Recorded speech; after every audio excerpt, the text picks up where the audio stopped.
Eu sou Mário Persona e essas são as respostas que eu dei aos que me perguntaram sobre a Bíblia. A sua dúvida é se ainda existem anjos que assumem a forma humana. Você tinha lido o que eu escrevi em outro texto sobre anjos e deve ter percebido que eu escrevi muitas vezes a palavra talvez, porque algumas coisas ali eram meras especulações. Nós não vamos encontrar todas as respostas na Bíblia, porque ela só mostra aquilo que Deus achou que deveria mostrar para a nossa edificação e para conhecermos melhor o tema central da Bíblia, que é Cristo. Não são os anjos o assunto da Bíblia, e não é com eles que nós devemos nos ocupar, obviamente. Primeiro, eu devo esclarecer que a palavra anjo significa mensageiro, e em algumas passagens pode não se referir a seres espirituais, mas até mesmo a homens, por exemplo, nas 7 cartas de Apocalipse. Quanto à sua pergunta, se os anjos ainda teriam a capacidade de assumir a forma humana, como faziam no passado, a minha opinião é que sim. Nós os vemos no livro de Atos, aparecendo algumas vezes, e em outras situações parece ser o próprio Senhor quem aparece e é identificado como o anjo do Senhor.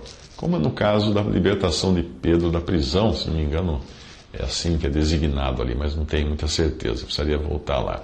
Eis que sobreveio o anjo do Senhor, Atos 12, 7 a 9, e resplandeceu uma luz na prisão, e tocando a Pedro na ilharga, o despertou, dizendo: levanta-te depressa, e caíram-lhe das mãos as cadeias. E disse-lhe o anjo: cinge-te e ata as tuas alparcas. E ele assim o fez.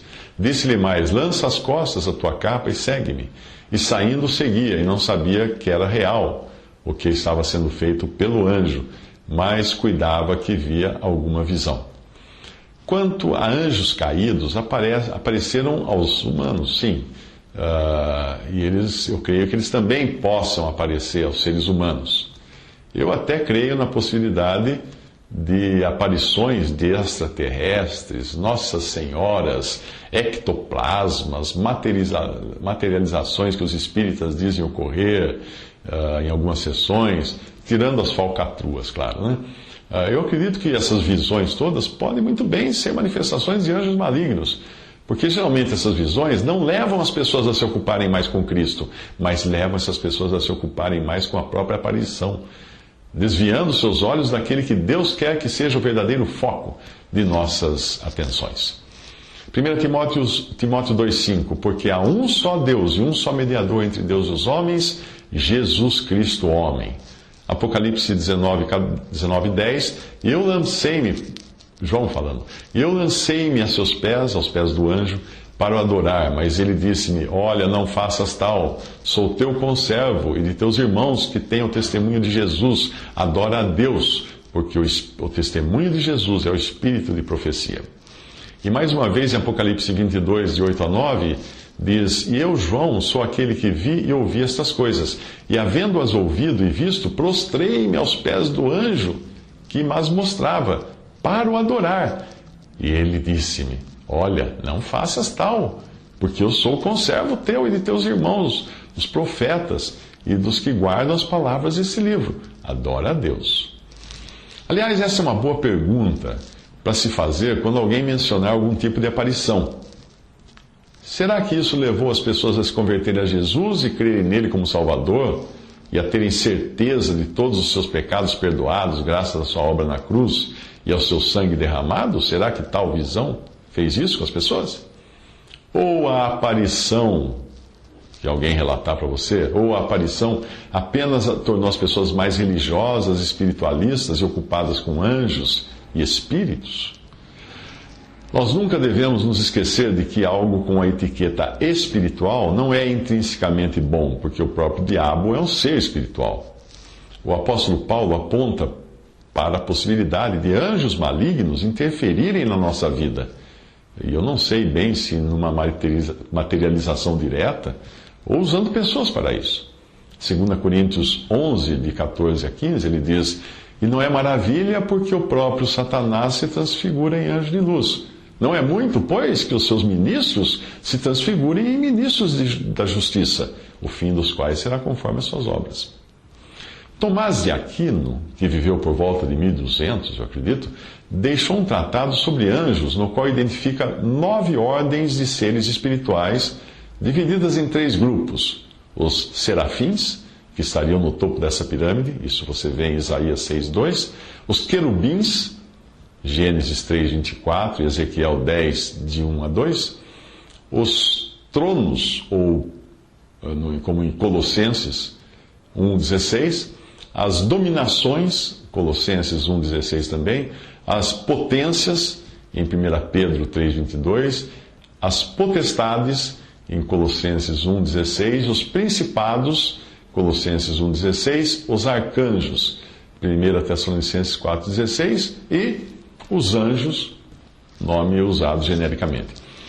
Nesse caso, ele estaria apenas identificando diferentes classes de anjos, sem falar dos anjos caídos, dos demônios ou espíritos malignos.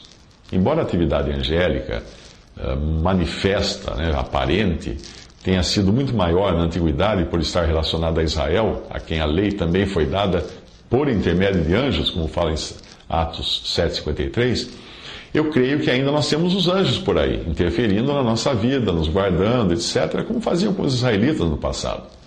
2 Reis 6, de 15 a 17. E o servo do homem de Deus se levantou muito cedo e saiu, e eis que um exército tinha cercado a cidade com cavalos e carros. Então seu servo lhe disse: Ai, meu senhor, que faremos? Ele lhe disse: Não temas, porque mais são os que estão conosco do que os que estão com eles. E orou Eliseu e disse: Senhor, peço-te que lhe abras os olhos para que veja. E o Senhor abriu os olhos do moço e viu, e eis que o monte estava cheio de cavalos e carros de fogo em redor de Eliseu. Mas também nós temos os demônios, tentando nos fazer tropeçar e nos enganar, sendo o diabo, que é o título dado apenas a Satanás, o líder deles. 1 Pedro 5:8 fala: Sede sóbrios, vigiai, porque o diabo, vosso adversário, anda em derredor, bramando como leão, buscando a quem possa tragar. Contra esses anjos, nós lutamos em oração, entrando nas regiões celestiais para fazer isso. Efésios 6:12 diz: Porque não temos que lutar contra a carne e o sangue, ou seja, contra pessoas e seres humanos, mas sim contra os principados, contra as potestades, contra os príncipes das trevas desse século, contra as hostes espirituais da maldade nos lugares celestiais. Nos lugares celestiais. Nós vemos anjos agindo no período da igreja. Atos 5:19, mas de noite um anjo do Senhor abriu as portas da prisão e tirando-os para fora, etc. Atos 10:3, este quase à hora 9ª do dia viu claramente numa visão um anjo de Deus que se dirigia para ele e dizia: Cornélio. Às vezes as pessoas usam equivocadamente passagens como o Salmo 34:7 para falar de anjo da guarda, mas ali é o próprio Senhor.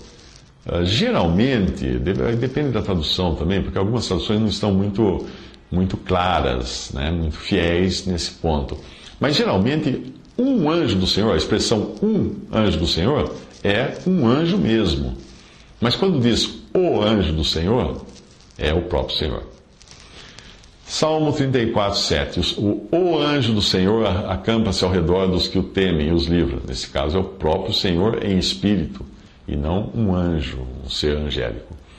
Ainda que Deus possa usar os seus anjos para nos guardarem, em nenhum lugar na Bíblia nós temos autorização para orarmos a eles, para pedirmos sua proteção, ou nos ocuparmos com eles de qualquer forma que seja.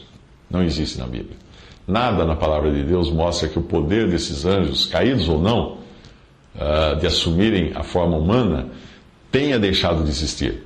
Mas é certo que não devemos nos ocupar com eles, porque dificilmente nós saberíamos identificar se nós estaríamos tratando com um anjo de Deus ou com um ministro de Satanás travestido de ministro de justiça. Gálatas 1:8 diz: Mas ainda que nós mesmos, ou um anjo do céu, vos anuncie outro evangelho além do que já vos tenho anunciado, seja anátema, ou seja, maldito. Quando nós estamos congregados, ainda que existam apenas 2 ou 3 reunidos, se tivéssemos visão para enxergar, veríamos um número muito maior até de anjos nos observando, porque a igreja é para eles algo extraordinário, já que os anjos caídos não têm chance de redenção mais, não têm. E os humanos caídos têm. Quando nós sofremos por amor de Cristo, isso também cativa a atenção dos anjos. Veja Efésios 3,10, porque para que agora, pela igreja, a multiforme sabedoria de Deus seja conhecida dos principados e potestades nos céus. 1 Pedro 1,12, aos quais foi revelado que não para si mesmos, mas para nós, eles ministravam, eles apóstolos, eles profetas, do Antigo Testamento, eles ministravam essas coisas que agora vos foram anunciadas por aqueles que pelo Espírito Santo, enviado do céu, vos pregaram o Evangelho, para as quais coisas os anjos desejam bem atentar. 1 Coríntios 4,9, porque eu tenho para mim que Deus a nós, apóstolos, nos pôs por últimos, como condenados à morte, pois somos feitos espetáculo ao mundo, aos anjos e aos homens.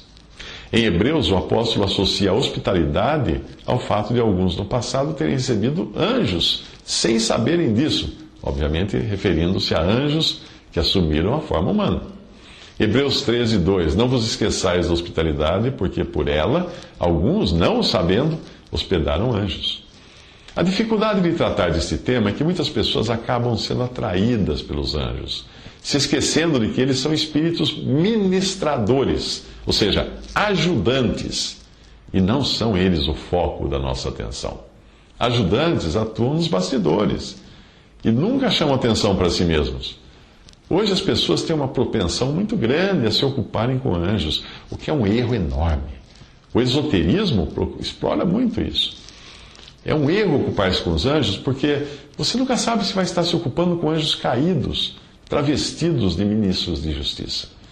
Hebreus 1, de 13 a 14, diz, e a qual dos anjos disse Deus jamais, assenta-te à minha destra, até que ponha os teus inimigos por escabelo de teus pés? Não são, porventura, todos eles espíritos ministradores, enviados para servir a favor daqueles que hão de herdar a salvação? Colossenses 2,18, ninguém vos domine a seu bel prazer com pretexto de humildade e culto dos anjos, envolvendo-se em coisas que não viu, ou seja, em visões, estando debalde inchado na sua carnal compreensão. Quando nós estivermos na glória, Deus nos dará a missão de julgarmos os anjos que caíram. Portanto, embora hoje nós estejamos hierarquicamente em uma posição inferior a eles, na glória estaremos em Cristo, na posição de julgados. 1 Coríntios 6,3 diz, não sabeis vós que havemos de julgar os anjos? Quanto mais as coisas pertencentes a esta vida. Você perguntou se aqueles seres poderosos de que nos fala Gênesis, nascidos do cruzamento de anjos com mulheres, poderiam ainda existir por aí? A minha opinião é que não. Os anjos que fizeram aquilo estão hoje em cadeias por causa do seu pecado. Os outros anjos caídos continuam soltos. E os seres poderosos que resultaram daquelas uniões acabaram mortos no dilúvio. Eu acredito que os gigantes que apareceram depois, que aparecem depois na Bíblia, quando os israelitas tomam a terra de Canaã, dos quais Golias, o filisteu, parece descender, acredito que tenham sido gigantes mesmo, pessoas, homens fortes, altos, grandes, sem qualquer ligação com anjos. Judas 1,6 diz que aos anjos que não guardaram o seu principado, mas deixaram a sua própria habitação, reservou na escuridão, Deus reservou na escuridão e em prisões eternas até o dia o juízo daquele grande dia.